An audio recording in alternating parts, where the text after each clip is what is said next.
Good morning.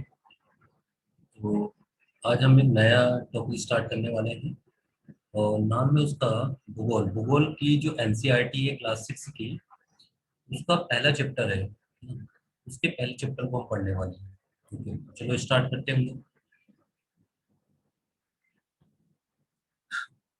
अच्छा, इसका जो फर्स्ट चैप्टर है ये हमारे पास है सौरमंडल में पृथ्वी। ठीक है, तो इसको अगर हम देखें, सौरमंडल में पृथ्वी, इसके बारे में हम देख लेते हैं। देखो, सूर्यास्त के बाद आकाश को देखना बहुत अच्छा लगता है। आसमान में पहले एक या दो चमकते बिंदु ही दिखते हैं, लेकिन बाद में इसकी संख्या बढ़ जाती है। आप उनकी गणना भी नहीं कर सकते और इनमें से बहुत चमकीले होते हैं, कुछ धुंधले होते हैं। आकाश को देखेंगे तो टिमटिमाहट चंद्रमा के समान तारे चमचमाते रहते हैं। मतलब काफी सारी चीजें चमकती रहती है। और अगर हम देखें इसमें, इन चमकीले वस्तुओं के साथ आप प्रतिदिन चंद्रमा को भी देखते हैं। यह लगभग अलग अलग समय पर अलग अलग आकार और स्थितियों में दिखाई देता है। और आप देखते भी हैं चंद्रमा अलग अलग टाइप का दिखता है। जैसे पूर्णिमा के दिन पूर्ण चांद दिखता है और अमावस्या के दिन अगर आप देखोगे तो पूरा अंधेरा दिखाई देता है। ठीक है, अभी पूर्णिमा और अमावस्या क्यों होती है ये हम आगे देखेंगे। ठीक है, तो इसके बारे में हम अवलोकन करते हैं थोड़ा सा। क्या आपने इस बात पर आश्चर्य नहीं होता कि हम एक दिन में चंद्रमा और उसकी छोटी चमकीली वस्तुओं को क्यों नहीं देख पाते? मतलब दिन के समय हम क्यों नहीं दिखता है ये चंद्रमा, रात के समय ही क्यों दिखता है ये, है ना? इसके बारे में हम आगे पढ़ेंगे। ठीक है। अच्छा, वैसे तो ये अगर आप थोड़ा सा देखोगे तो यही समझ में आ जाएगा। सूर्य के अत्यधिक प्रकाश के कारण रात के समय चमकने वाली वस्तुओं को हम दिन में नहीं देख सकते, क्योंकि सूर्य का प्रकाश बहुत ज्यादा होता है और उसके प्रकाश के कारण हम चंद्रमा से चंद्रमा को प्रकाशित होते हुए नहीं देख सकते हैं, क्योंकि सूर्य के प्रकाश में ये जो चमक है ये खो जाती है। सूर्य, चंद्रमा तथा वे सभी वस्तुएं जो रात के समय आकाश में चमकती दिखाई देती है, खगोलीय पिंड कहलाते हैं। खगोलीय पिंड क्या होता है? तो खगोलीय पिंड में ये सब कुछ कंसिडर होते हैं। सूर्य होगा, चंद्रमा हो गया, ये सभी वस्तुएं जो रात के समय आसमान में चमकती हैं। तो अगर कुछ भी चमक रहा है तो वो खगोलीय पिंड है। कुछ खगोलीय पिंड बड़े आकार तथा गर्म होते हैं। ये गैसों के बने होते हैं। और अगर आप बहुत सारे हमारे ग्रह देखोगे, बृहस्पति, शनि, अर्जुन, वरुण, ये गैसों के ही बने हुए हैं। इस पर आप खड़े नहीं हो सकते। तो पिंड बड़े आकार में गर्म होती है। और बुध ग्रह की अगर आप बात करें तो बहुत गर्म ग्रह है। शुक्र ग्रह की बात करें तो सबसे ज्यादा गर्म ग्रह है। ये गैसों से बने होते हैं, इनके पास अत्यधिक ऊष्मा तथा प्रकाश होती है। जो कुछ खगोलीय पिंड है जिसमें इनके पास तो अपनी खुद की ऊष्मा तो होती नहीं है ग्रह के पास, लेकिन जो तारे होते हैं उनके पास अपनी खुद की ऊष्मा भी होती है और जिसे वे बड़ी मात्रा में उत्सर्जित करते हैं। खगोलीय पिंडों को तारा कहते हैं, सूर्य भी एक तारा कहते हैं। तो ये जो वस्तुएं हैं जो आसमान में चमकती है, ये खगोलीय पिंड जो है ये क्या है? एक तारा है। और सूर्य भी एक क्या है? तारा है। रात के समय चमकते हुए अनगिनत तारे सूर्य के समान ही दिखाई देते हैं। बहुत सारे तारे हमें सूर्य के समान चमकते दिखते हैं और बहुत सारे तारे ऐसे हैं जो सूर्य से बड़े भी हैं, छोटे भी हैं, बड़े भी हैं। ऐसे बहुत सारे तारे हैं, लेकिन वो दूरी हमसे बहुत ज्यादा दूर होने के कारण वो सूर्य से छोटे दिखाई देते हैं या बिंदु आकार के दिखाई देते हैं। लेकिन हमसे बहुत दूर होने के कारण हम लोग उनकी ऊष्मा या प्रकाश को महसूस नहीं कर पाते हैं। बहुत दूर है। वैसे सूर्य की बात भी करें तो हमसे 15 करोड़ किलोमीटर दूर है, तब ये अत्यंत छोटे दिखाई पड़ते हैं। आपने अवश्य ध्यान दिया होगा कि कुछ दूरी से देखने पर सभी वस्तुएं छोटी दिखाई देती है। जैसे अत्यधिक ऊंचाई पर उड़ रहे हवाई जहाज कितना छोटा दिखाई देता है। अगर आप आसमान में देखोगे हवाई जहाज, तो क्या हवाई जहाज सच में इतना छोटा होता है? क्या नहीं। लेकिन वो दूरी बहुत दूर होने की वजह से वो छोटा दिखाई देता है। रात्रि में आसमान की ओर देखते समय आप तारों के विभिन्न समूह द्वारा बनाई गई विभिन्न आकृतियों को देख सकते हैं। ये नक्षत्र मंडल कहलाते हैं। हम रात को देखते भी है तो बहुत सारे तारों की एक आकृति बन जाती है। जैसे 7 तारों का एक आकृति बनती है जिसको हम बोलते हैं सप्तऋषि। सप्त मतलब 7 और ऋषि मतलब संत। तो इन सभी को जो आकृति बनती है उनको हम बोलते हैं नक्षत्र मंडल। तो रात्रि में आसमान की ओर देखते समय हम सभी तारों के विभिन्न समूह द्वारा बनाई गई विभिन्न आकृतियों को क्या बोलते हैं? नक्षत्र मंडल कहते हैं। आरसा मेजर और बिग बियर इसी प्रकार की नक्षत्र मंडल है। तो सबसे आसानी से पहचान आने वाला कौन सा है नक्षत्र मंडल? सप्तऋषि। सप्तऋषि जो होता है वो सबसे आसानी से पहचाना जाता है नक्षत्र मंडल में। अच्छा, यह 7 तारों का समूह है जो कि नक्षत्र मंडल आसा मेघ का भाग है। इसका भाग है, आशा मेहर का भाग है। नक्षत्र मंडल को हम कैसे देख सकते हैं? तो ये 7 तारों को एक जगह से समूह दिखाई देता है, उसको हम बोलते हैं नक्षत्र मंडल। प्राचीन समय में लोग रात्रि के समय में दिशा का निर्धारण तारों की सहायता से करते हैं। उत्तरी तारा हमेशा उत्तर दिशा को बताता है, और इसे ध्रुव तारा भी कहते हैं। अच्छा, ध्रुव तारा हमेशा उत्तर दिशा में होता है, इसकी दिशा कभी भी चेंज नहीं होती है। तो अगर कहीं आप रास्ता भटक जाओ तो आपको उत्तर दिशा का तो ज्ञान हमेशा मिल जाएगा। ये ध्रुव तारा को देख के हम बता सकते हैं। तो ध्रुव तारे को हम स्थिति कैसे बता सकते हैं? तो ये जो 7 तारे हैं, इन 7 तारों को आपस में ज्वाइन करूँ। तो ज्वाइन आप ऐसे तो कर नहीं सकते हो, काल्पनिक रेखा बनाओ। उस काल्पनिक रेखा को जैसे ही हम आगे बढ़ाएंगे तो ध्रुव तारे की ओर इंगित करेंगे। जैसे इस फिगर में भी आप देख सकते हो, इन सातों तारों को आपस में मिलाया है काल्पनिक रेखा से। तो ये जो रेखा दिखाई दे रही है ना, ये ध्रुव तारी है। कौन सी रेखा है? ये ध्रुव तारी की। यहाँ तक मिल जाएगी ध्रुव तारा। ओके। कुछ लोग खगोलीय पिंडों में अपना प्रकाश एवं ऊष्मा नहीं होती है। जैसे जो ग्रह होते हैं हमारे, उनमें प्रकाश और ऊष्मा नहीं होती, वो सूर्य के प्रकाश से प्रकाशित होते हैं। फिर तारों के प्रकाश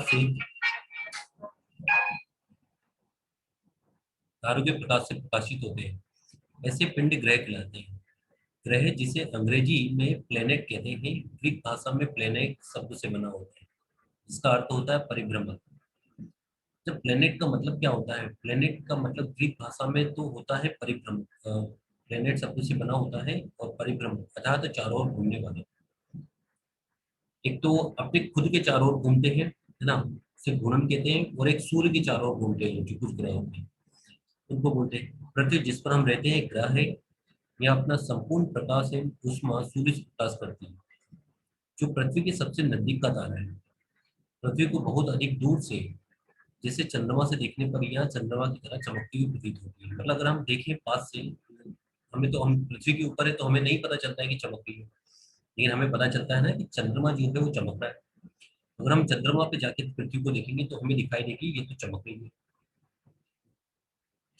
जो रोचक तथ्य है, बृहस्पति, शनि, यूरेनस और अरुण, यूरेनस, ये चारों छल्ले हैं। जैसे शनि के छल्ले जो है वो दिखाई देते हैं, लेकिन हम, हमें बृहस्पति और यूरेनस के छल्ले नहीं दिखते हैं, लेकिन उनके आसपास भी छल्ले हैं जो कि धूल मिट्टी, बहुत सारे छोटे छोटे पिंडों से बने होते हैं।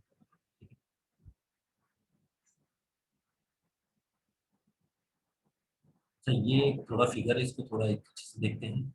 ये हमारे पास एक फिगर है, थोड़ा छोटा सा लगे। ओके। यहाँ से अगर आप देखोगे, ठीक है, तो ये हमारा हो गया सूरज। सूरज, और सूरज के, ये हो गया सूर्य, है ना। सूर्य के जस्ट पास क्या है? सबसे करीब वाला ग्रह है बुध। फिर कौन सा ग्रह दिखाई दे रहा है हमें? बुध के बाद दिखाई दे रहा है शुक्र।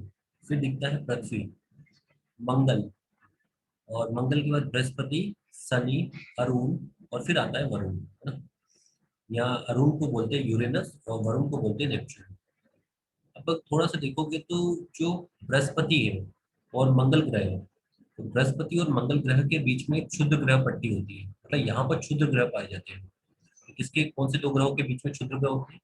तो मंगल और जो बृहस्पति है, उसके बीच में क्षुद्र ग्रह मिलते हैं हमारे पास। ठीक है। तो सबसे करीब का ग्रह देखेंगे तो बुध है, मरकरी, बुध, शुक्र, पृथ्वी, मंगल, बृहस्पति, शनि, अरुण और वरुण। अच्छा, ये सूर्य के जो चार पास के ग्रह दिख रहे हैं ना, बुध हो गया, शुक्र, पृथ्वी और मंगल, इनको बोलते हैं हम आंतरिक ग्रह। क्या नाम है इनका? आंतरिक ग्रह। आंतरिक ग्रह। और ये जो दिख रहा है ना, बृहस्पति, शनि, अरुण और वरुण, इनको बोलते हैं बाह्य ग्रह। कौन से ग्रह हैं ये? बाह्य ग्रह। तो ये हमारे बाह्य ग्रह हो जाते हैं। ओके। आगे देखते हैं हम लोग इसमें। जब चक्कर की बात करें तो कितने समय में ये सूर्य का चक्कर लगा लेते हैं? तो पृथ्वी जो होती है वो 365 दिन में सूर्य का चक्कर लगा लेती है। और ये जो हमारा होता है बुध ग्रह, बुध ग्रह कितने दिनों में सूर्य का चक्कर लगा लेता है? तो 88 डेज में सूर्य का चक्कर लगा लेता है। पृथ्वी कितने दिन में लगा लेती है? एक दिन में लगा लेती है। और सबसे ज्यादा समय लगता है तो वरुण को लगता है। ठीक है। अच्छा, एक और चीज होती है, ये अपने अक्ष पर भी घूमते रहते हैं, है ना। तो अगर आप देखोगे शुक्र को और अरुण को, शुक्र और अरुण, तो ये है पूरब से पश्चिम की तरफ घूमते हैं, ईस्ट टू वेस्ट घूमते हैं।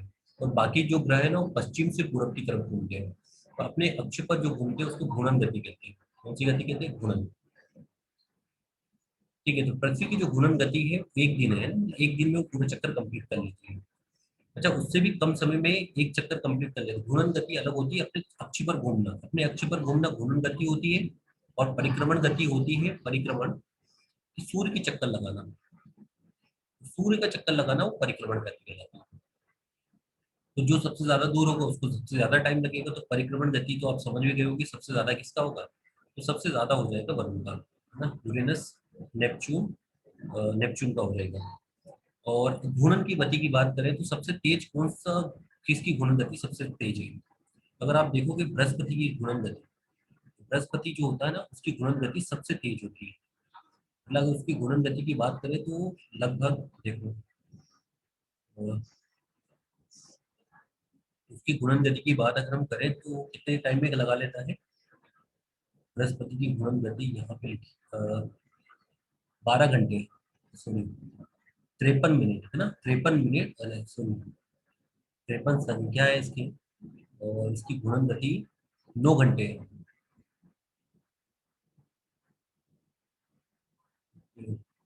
365 दिन घूर्णन गति, जैसे एक दिन लगता है इसको। अब यहाँ पर ये जो लगता है 10 घंटे 4 मिनट लगता है। कितने? 10 घंटे 4 मिनट ये लिखा हुआ है। जिस देखते हैं एक बार, थोड़ा डार्क कर लेते हैं उसको। ये है 10 घंटे 40 मिनट। तो ये 10 घंटे 40 मिनट में लगा देता है। तो इसमें क्लियर दिख नहीं रहा है, मैं एक बार पढ़ के बता देता हूँ आपको।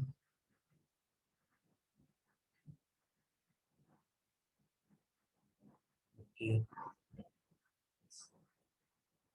अच्छा चलो ठीक है, आगे बढ़ते हैं तब। चलिए देख ही लेते हैं इसको भी। कितना टाइम लगता है हमारा एग्जैक्टली।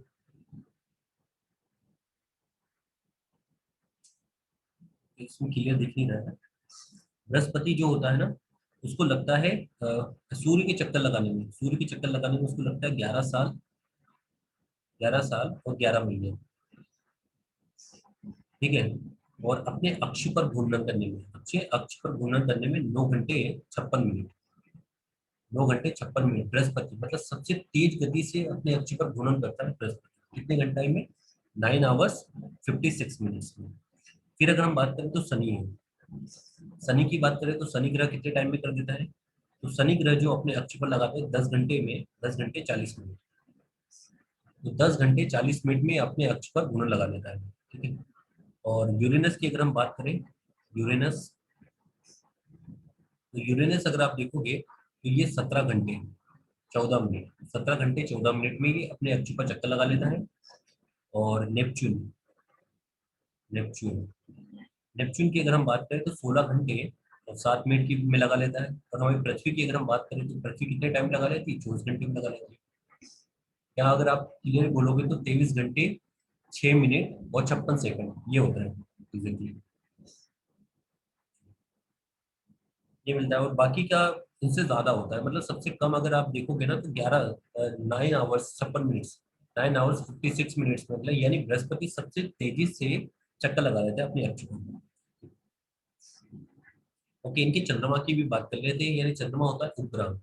तो जो हमारा पृथ्वी है, जैसे बुध और शुक्र है, इसका कोई भी चंद्रमा नहीं है। चंद्रमा या उसको बोलते हैं उपग्रह, ग्रह का भी उपग्रह। तो इसका कोई चंद्रमा नहीं है। दूसरा, अगर हम बात करें हमारे पृथ्वी का, तो पृथ्वी का एक ही चंद्रमा है। तो पृथ्वी का एक ही उपग्रह है, चंद्रमा है। ठीक है। फिर अगर हम बात करें मंगल ग्रह की, उसी की जस्ट बात है। तो मंगल ग्रह के दो दो चंद्रमा है। कितने? दो चंद्रमा है। फिर हम बात करें बृहस्पति की और शनि की, तो इनके 53 53 है, 53 53। अच्छा, अगर आप ऑफिशियली देखोगे ना तो सबसे ज्यादा उपग्रह शनि के माने जाते हैं। ठीक है ना। बट कहीं कहीं पे लिखा होता है कि बृहस्पति की ज्यादा है, लेकिन ऑफिशियली अगर आप देखोगे ना तो सबसे ज्यादा प्रमाणित, प्रमाणित जो है उसमें शनि के ही माने जाते हैं। हाँ, सबसे ज्यादा वैसे बृहस्पति के दिखते हैं और भी है, लेकिन उनको प्रमाण नहीं किया गया कि ऐसा कुछ, लेकिन जो प्रमाणित है तो शनि के सबसे ज्यादा उपग्रह माने जाते हैं। ठीक है। और यूरेनस के कितने हैं? तो यूरेनस के अगर हम बात करें तो यूरेनस के 27। और जो नेपच्यून है, नेपच्यून के कितने हैं? तो 13 है। नेपच्यून के दे रहा है।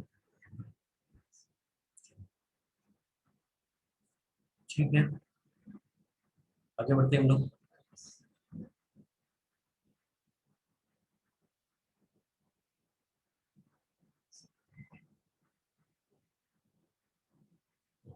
आसमान में दिखने वाला चंद्रमा, आसमान में दिखने वाला चंद्रमा एक उपग्रह है। यह हमारी पृथ्वी का एक सहचर है। इसके चारों ओर चक्कर लगाता है। चंद्रमा जो होता है हमारी पृथ्वी के चक्कर लगाता है। जैसे पृथ्वी सूर्य के चक्कर लगाती है, चंद्रमा भी पृथ्वी के चक्कर लगा लेता है। वह पृथ्वी के समान अन्य 7 ग्रह हैं जो सूर्य से प्रकाश में ऊर्जा प्राप्त करते हैं। उनकी में से कुछ के अपने पास चंद्रमा भी है। तो बुध और शुक्र को छोड़ के सबके अपने पास चंद्रमा है। और जो भी ग्रह होती है उनके पास खुद की ऊर्जा नहीं होती है, खुद का प्रकाश और ऊर्जा नहीं होती। एक हाँ बृहस्पति ग्रह है जिसमें रेडियो एक्टिव तत्व पाए जाते हैं, उसकी वजह से उसमें कुछ ऊष्मा उत्पन्न होती है। लेकिन फिर भी हम ऐसे ही बोलते हैं कि ये जो ग्रह होते हैं, ग्रहों के पास खुद की ऊष्मा नहीं होती, खुद की ऊर्जा नहीं होती। सौर मंडल की बात करें तो सौर मंडल किसको बोलते हैं? तो सूर्य, 8 ग्रह, उपग्रह और कुछ खगोलीय पिंड, जैसे शुक्र ग्रह, उल्का पिंड, ये सब मिलकर सौर मंडल बनाते हैं। इसे हम सौर परिवार का नाम देते हैं, जिसका मुखिया क्या होता है? सूर्य होता है। तो सौर मंडल में सिर्फ सूर्य और 8 ग्रह नहीं आते, उपग्रह भी आते हैं, खगोलीय पिंड भी आते हैं। तो सभी को मिला दोगे ना तब जाके सौर मंडल बनता है। ओके, आगे अगर हम बात करें, सूर्य की बात करें, तो सूर्य सौरमंडल के केंद्र में स्थित होता है या बहुत बड़ा होता है, अत्यधिक गर्म गैसों से बना होता है, जैसे हाइड्रोजन और हीलियम। हाइड्रोजन हीलियम इसमें होती है, एक हाइड्रोजन और 4 हीलियम, 4 हाइड्रोजन से एक हीलियम का निर्माण होता है। और हीलियम का थोड़ा फॉर्मूला वगैरह देखोगे तो 2H4 होता है। जैसे हाइड्रोजन जो होता है, हाइड्रोजन का कितना होता है? 1H1। और हीलियम जो होता है 2H4, यानी इसमें प्रोटॉन 2 होते हैं और प्रोटॉन न्यूट्रॉन क्या हो जाते हैं? 4 हो जाते हैं मिला के। इसका खिंचाव बल इसमें सौरमंडल को बांधे रखता है। सूर्य सौरमंडल के लिए प्रकाश एवं ऊष्मा का एकमात्र स्रोत है, लेकिन इसकी अत्यधिक तेज ऊष्मा को हम महसूस नहीं करते हैं, क्योंकि ये हमसे कितना, पृथ्वी से कितना दूर है? 15 करोड़ किलोमीटर दूर है। ये बहुत दूर है ये। अगर हम चंद्रमा की बात करें तो चंद्रमा हमारे पास ही, मतलब 3 लाख कुछ समथिंग किलोमीटर है, जबकि सूर्य की बात करें तो 15 करोड़ किलोमीटर दूर है। इसीलिए ग्रह हमारे क्या है? तो ग्रह के बारे में बात करें तो 8 ग्रह हैं, बुध, शुक्र, पृथ्वी, मंगल, शनि, यूरेनस एंड नेपच्यून। ये हमारे ग्रह हैं। ओके, तो सौरमंडल के सभी 8 ग्रह निश्चित पथ पर सूर्य का चक्कर लगाते हैं। दीर्घवृत्ताकार होता है ना। दीर्घवृत्ताकार चक्कर कैसा होता है? जैसे एक सर्कल टाइप का होता है और एक दीर्घवृत्ताकार, ऐसा टाइप का होता है। इस टाइप के चक्कर में लगाते हैं। यहाँ पे सूर्य केंद्र में होता है और इसमें हम चक्कर लगाते हैं। इसको बोलते हैं दीर्घवृत्ताकार, एलिप्टिकल, एलिप्स बोलते हैं, एलिप्टिकल, एलिप्टिकल। ठीक है। अच्छा, प्लूटो जो था, अच्छा सबसे जो नजदीक का ग्रह है वो कौन सा है? तो शुक्र ग्रह, बुध ग्रह है। बुध ग्रह जो है वो पृथ्वी के सूर्य के सबसे नजदीक का ग्रह है ना। शुक्र जो ग्रह है उसको पृथ्वी का जुड़वा ग्रह भी माना जाता है। शुक्र को क्यों माना जाता है? क्योंकि इसका जो आकार है ये लगभग पृथ्वी के समान ही है। इसीलिए शुक्र ग्रह को पृथ्वी का जुड़वा ग्रह ही माना जाता है। मतलब अगर हम अ, उसके आकार की बात करें तो आकार पृथ्वी का और शुक्र का लगभग सेम है। शुक्र का पृथ्वी का थोड़ा सा उससे ज्यादा होता है, शुक्र का थोड़ा सा कम होता है। तो इसीलिए हम उसको जुड़वा बहन भी बोलते हैं। अच्छा, एक और चीज होती है, हमें लगता है कि बुध जो है सूर्य के सबसे पास है, इसलिए सबसे गर्म ग्रह बुध होना चाहिए, लेकिन ऐसा नहीं है। सबसे गर्म ग्रह जो होता है वो शुक्र होता है। और ये क्यों होता है? क्योंकि इसमें पाई जाती है कार्बन डाइऑक्साइड। और 90, जैसे हमारा जो वायुमंडल है उसमें हमारी कार्बन डाइऑक्साइड 0.03% आती है। मतलब 71% क्या होता है? नाइट्रोजन, फिर ऑक्सीजन होती है। और बाकी का जो होता है ना, 29% नाइट्रोजन, 21% ऑक्सीजन, और बाकी की थोड़ा बहुत जो बच जाता है, एग्जैक्टली इतना नहीं होता है, तो ये बच जाएगा, उसमें कार्बन डाइऑक्साइड वो सब कुछ होती है। लेकिन यहाँ पर शुक्र ग्रह की बात करें तो शुक्र ग्रह में 95%, 95% क्या होती है? कार्बन डाइऑक्साइड ही होती है। अगर कार्बन डाइऑक्साइड होगी तो बहुत गर्म ग्रह हो जाता है। ठीक है ना। इसीलिए सबसे गर्म ग्रह की अगर बात करें तो शुक्र होता है। भले ही बुध ग्रह जो है सूर्य के नजदीक है, लेकिन फिर भी जो शुक्र ग्रह है वो क्या होता है, सबसे गर्म ग्रह होता है। इसके आकार आकृति लगभग पृथ्वी के समान ही है, इसीलिए हम इसको क्या बोलते हैं कि ये जुड़वा बहन है, पृथ्वी की जुड़वा बहन है। पहले जो प्लूटो था उसको भी हम क्या मानते थे, एक ग्रह मानते थे, लेकिन अंतर्राष्ट्रीय खगोलीय संगठन IAU 2006 में इन्होंने बैठक की और शुक्र ग्रह को बोना ग्रह बना दिया। कि क्यों, क्योंकि ये जो था ना शुक्र ग्रह, प्लूटो, सॉरी शुक्र नहीं, प्लेटो, प्लेटो जो है उसको बोना ग्रह बोल दिया। उसको बोना ग्रह क्यों बोला, उसको बोना ग्रह इसलिए बोल दिया क्योंकि ये जो था नेपच्यून, नेपच्यून की कक्षा को काट करता था, क्योंकि ग्रह की परिभाषा बदल गई। अब ग्रह की परिभाषा क्या होगी कि जो गोल हो, जिसका अपना चंद्रमा जो किसी की कक्षा को ना काटे, तो ये जो प्लूटो था ये नेपच्यून जो होता है ना उसकी कक्षा को कट करता है, इसीलिए इसको हमने हटा दिया और अब इसको बोने ग्रह की श्रेणी में डाल दिया गया है। और भी देखते हैं इसमें। अच्छा, ये जो ग्रह होता है इनके बारे में हम थोड़ा सा और देखें। जैसे पौराणिक कथा है रोमन, उसमें ये जो सूर्य होता है, तो सोल देव, सूर्य देवता को कहा गया है सोल, पौराणिक कथा रोमन में। सौर शब्द का अर्थ है सूर्य से संबंधित है, और सौर मंडल कहा जाता है, और इसके परिवार को सौर मंडल कहा जाता है ना। ठीक है। अच्छा, और दूसरे अगर हम बात करें इसके, तो शब्द की उत्पत्ति के बारे में बात करते हैं। जो ये जो हमारा पृथ्वी से संबंधित शब्द होते हैं उनके बारे में बात करते हैं। उदाहरण के लिए जियोग्राफी, जियोग्राफी जो शब्द है ये भी हमारे दो शब्दों से मिलकर बना हुआ है। जैसे जी, जी का मतलब होता है पृथ्वी, और ग्राफिया मतलब होता है लिखना। ठीक है ना, पृथ्वी के संबंध में होता है। तो पृथ्वी से संबंधित जो होता है उसी को हम पढ़ते हैं, तो उसको बोलते हैं जियोग्राफी। तो ये हो जाएगा जियो प्लस लॉजी, जियोलॉजी। जियोलॉजी का मतलब होता है पृथ्वी का अध्ययन, जियोमेट्री का मतलब होता है पृथ्वी का मापन, और जियोइड का मतलब होता है पृथ्वी के आकार के अनुरूप। तो ये हमारे पास जियो के साथ ऐड कर दिया हमने, जियो, वो जियो। ठीक है ना, पृथ्वी का अध्ययन हो जाएगा, जियोमेट्री पृथ्वी का मापन, और जियोलॉइड यानी पृथ्वी के आकार के अनुरूप।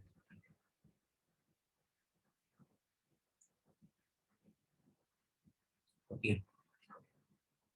रात में आसमान को देखना बहुत ही अ, मोहित करता है। खगोलीय पिंडों एवं उनकी गति के संबंध में अध्ययन करने वालों को खगोल शास्त्री कहते हैं। ये इम्पोर्टेंट है ना। अगर आपसे पूछ लिया जाए कि खगोल,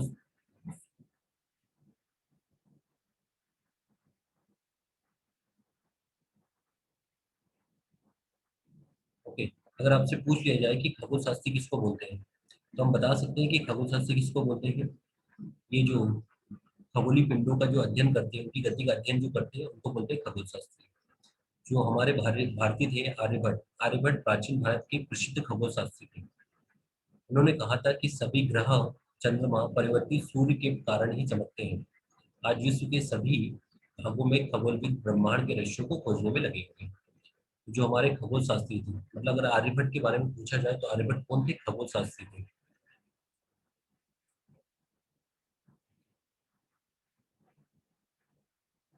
तो पृथ्वी के बारे में पढ़ते हैं। पृथ्वी क्या है, तो सूर्य से दूरी के हिसाब से पृथ्वी जो है तीसरा ग्रह होता है, आकार में ये पांचवें नंबर का होता है। जैसे पहले अगर बात करें तो बृहस्पति जो है, बृहस्पति सबसे बड़ा ग्रह है। फिर शनि, अरुण, फिर वरुण, अरुण वरुण, और फिर आता है हमारा पृथ्वी। पृथ्वी के बाद आता है, पृथ्वी के बाद शुक्र, फिर मंगल, और फिर बुध, ये आता है। तो इस तरह से हमें दिखाई देता है। तो सूर्य से दूरी के हिसाब से पृथ्वी तीसरा ग्रह है, आकार में यह पांचवा ग्रह है, सबसे बड़ा ग्रह है, और ध्रुवों के पास थोड़ी सी चपटी है, मतलब बिल्कुल गोल नहीं है यह। यही कारण है कि इसके आकार को भू आप कहा जाता है। भू आप, भू आप का अर्थ होता है पृथ्वी के समान आकार। पृथ्वी के लिए अनुकूल परिस्थितियां संभवतः केवल पृथ्वी पर ही पाई जाती है। पृथ्वी ना तो अधिक गर्म है ना ही अत्यधिक ठंडी है, या पानी और वायु उपस्थित है जो हमारे जीवन के लिए आवश्यक है। वायु में जीवन के लिए आवश्यक गैसों, गैस जैसे ऑक्सीजन मौजूद है। इन्हीं सभी कारणों से पृथ्वी सौरमंडल का सबसे अद्भुत ग्रह है। जो सबसे अद्भुत ग्रह समझ में आया होगा, पृथ्वी सबसे अद्भुत ग्रह क्यों है, क्योंकि यहाँ पर जीवन की सभी अनुकूल परिस्थितियां, ना गर्म ज्यादा है ना ठंडा ज्यादा है, पानी भी है, वायु भी है, सब कुछ है यहाँ पर, इसीलिए अद्भुत ग्रह है। अच्छा, एक और चीज है, अगर आपसे पूछा जाए कि अंतरिक्ष से देखने पर पृथ्वी कैसा दिखेगा, तो अंतरिक्ष से देखने पर पृथ्वी नीले रंग का दिखाई देगा। नीले रंग का क्यों दिखाई देता है? क्योंकि इसके 2 तिहाई भाग पर क्या है? पानी है। 2 तिहाई भाग पर पानी है, इसलिए नीले रंग का दिखाई देता है। ओके। अच्छा, प्रकाश की जो गति है वो कितनी है? 3 लाख किलोमीटर प्रति सेकंड है। 3 लाख किलोमीटर प्रति सेकंड है। यहाँ आप ऐसे बोल सकते हो 3 × 10⁸ मीटर पर सेकंड है। इतनी ज्यादा स्पीड है।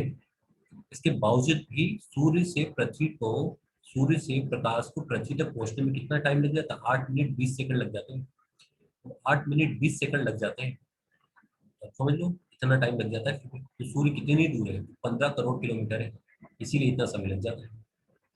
अच्छा, ये जो चंद्रमा है, चंद्रमा पर पहला कदम किसने रखा था? तो नील आर्मस्ट्रॉन्ग। नील आर्मस्ट्रॉन्ग ने 20 जुलाई 1969 को चंद्रमा पर पहला कदम रखा था। ठीक है।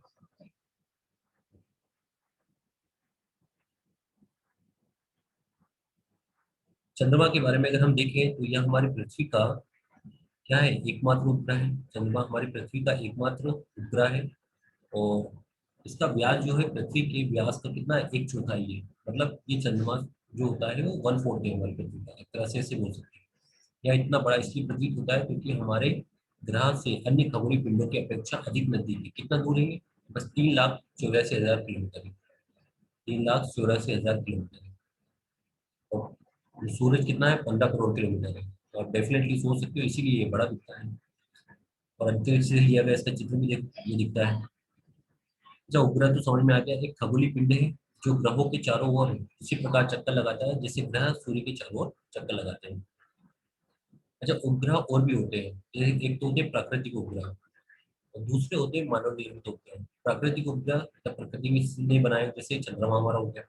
मानव निर्मित उपग्रह ये जो सैटेलाइट होती है उनको बोलते हैं उपग्रह। तो मानव निर्मित उपग्रह क्या है? ये कृत्रिम उपग्रह होता है जो वैज्ञानिकों द्वारा बनाया जाता है, जिसका उपयोग ब्रह्मांड के बारे में जानकारी प्राप्त करने एवं पृथ्वी का संचार माध्यम के लिए किया जाता है। इस रॉकेट के द्वारा अंतरिक्ष में भेजा जाता है। रॉकेट से हम भेजते हैं इसको, जब पृथ्वी की कक्षा में स्थापित कर दिया जाता है। पृथ्वी की कक्षा में एक बार स्थापित हो गया तो फिर उसको किसी ईंधन की जरूरत नहीं है। और पृथ्वी के गुरुत्वाकर्षण की वजह से घूमता रहेगा पृथ्वी के आसपास। ये दिख रहा है ना, ये रॉकेट को प्रक्षेपित किया है। इसके कुछ पार्ट्स होते हैं जो पृथ्वी में वापस गिर जाते हैं, और ये जो है उसको बोलते हैं मानव निर्मित उपग्रह।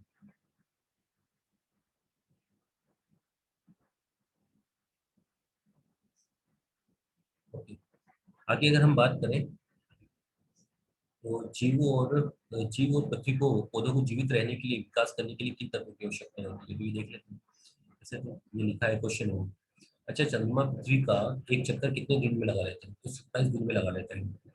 और इतने ही समय में ये एक अक्ष पर एक चक्कर भी पूरा कर लेता है। मतलब जैसे ये पृथ्वी है, पृथ्वी के आसपास ही एक चंद्रमा घूम रहा है, तो इतना ही, मतलब 27 दिन में ही घूम भी जाएगा और 27 दिन में एक चक्कर भी कंप्लीट कर लेता है। बस इसी कारण जो होता है ना, चंद्रमा का केवल एक पार्ट ही हमें दिखाई देता है। मतलब सिर्फ एक ही भाग हम देख सकते हैं इसका। मतलब ऐसा नहीं कि पूरा एक तरह से घूमता है, हम यहाँ खड़े हैं तो ऐसे दिखते हैं पूरा दिखेगा नहीं। क्योंकि हम भी उसी घूम रहे हैं, क्योंकि 30 दिन में या 27 दिन में पूरा चक्कर कंप्लीट कर लेता हूँ, तो अपने अक्ष पर भी 27 दिन में घूम जाता है। इसी कारण हम चंद्रमा का केवल एक भाग ही देख पाते हैं। चंद्रमा की परिस्थितियां जीवन के लिए अनुकूल नहीं है। इसकी सतह पर पर्वत, मैदान, गड्ढे हैं जो चंद्रमा की सतह पर छाया बनाते हैं। और ये छाया को हम पूर्णिमा के दिन आराम से देख सकते हैं।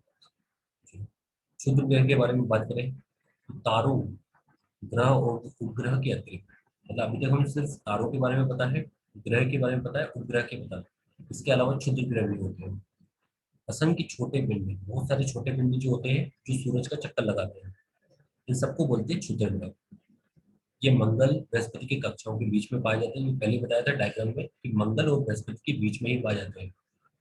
वैज्ञानिकों के अनुसार क्षुद्र ग्रह ग्रह के ही पार्ट है। किसके पार्ट है? ग्रह के ही पार्ट है, जो कि बहुत वर्ष पहले विस्फोट के कारण ग्रहों से अलग हो गए थे। तो ये हमारे पास दिखते हैं।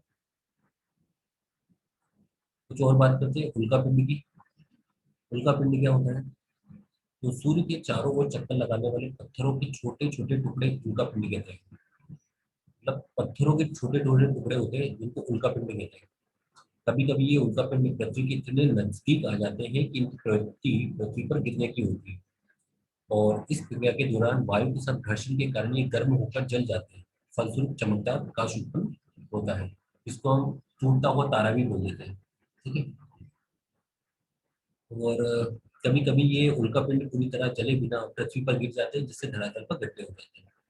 क्या आपने तारों वाले खुले आसमान में एक ओर से दूसरी ओर तक फैली सफेद पट्टी, चमकदार रास्ता देखा है? मतलब पूरे आकाश में चारों का एक बहुत बड़ा समूह होता है, उसको बोलते हैं आकाशगंगा।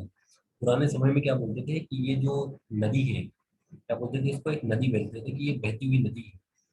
और इसीलिए इसको आकाशगंगा, गंगा का है, नदी है हमारी, और आकाश में जो बहने वाली नदी है उसको आकाशगंगा बोल दिया। तो हमारी ये जो आकाशगंगा है उसका नाम क्या है? मिल्की वे। क्या नाम है?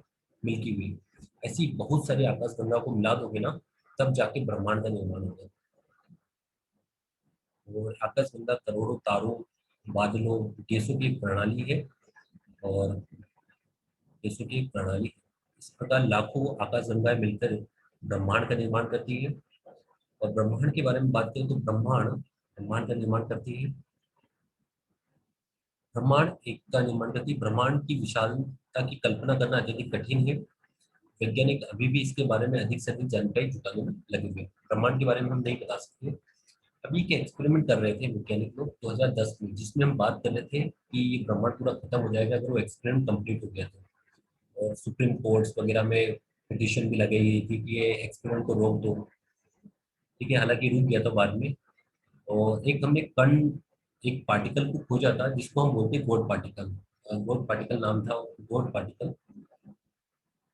और उसका नाम क्या था? उसका कुछ नाम था। ठीक है, अच्छा, ये जो एक्सपेरिमेंट था, उस एक्सपेरिमेंट में क्या हो रहा था कि फोटोन जो थे ना उनको टकराया जाता था। और एक बहुत ज्यादा एनर्जी प्रोड्यूस होने वाली थी, और जिससे ये लोग बोल रहे थे कि वो ब्रह्मांड खत्म हो जाएगा, ये हो जाएगा, वो हो जाएगा। ठीक है, तो ये ब्रह्मांड बहुत बड़ा है, इसके अंदर आकाशगंगा है। हमारी आकाशगंगा का नाम क्या है? मिल्की वे। फिर सौरमंडल उसी का पार्ट है। सौरमंडल में सिर्फ सूर्य, चंद्रमा और हमारे ग्रह नहीं होते, और भी चीजें होती है, उपग्रह होते हैं, क्षुद्र ग्रह होते हैं, ये सब चीज सौरमंडल के अंदर आते हैं। पृथ्वी, पृथ्वी उसके अंदर, और उसके अंदर हम आते हैं।